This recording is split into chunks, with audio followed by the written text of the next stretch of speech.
may sulod ini sa mao. So nakakita kami ng Ma, may sulod ini ayun, sa oh. Ito oh, ginakauni. Yan. Ma, may sulod ini. May itlog. May itlog siya. Ayun oh. May itlog. Pinaproteksyon niya yung kanya anak oh.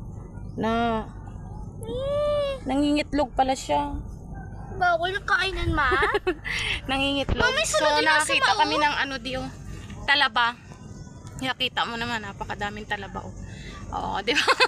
May ulam na tayo, talabahan. Ayun oh, napakadami. Kainan mo, ma.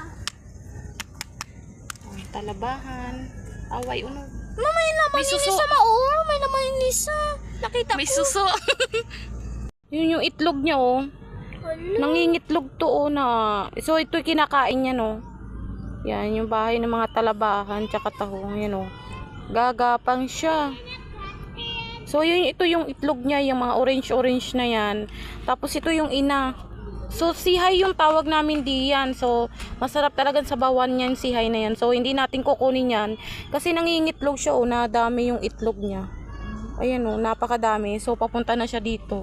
Kala ko kasi hindi nangingitlog. Lumayo siya dun sa kanyang anak oh. Ayan oh, napakadaming itlog niya oh. So ayun siya. Hindi na natin kukunin yan kasi marami siyang itlog. Oh, yan ang sihay.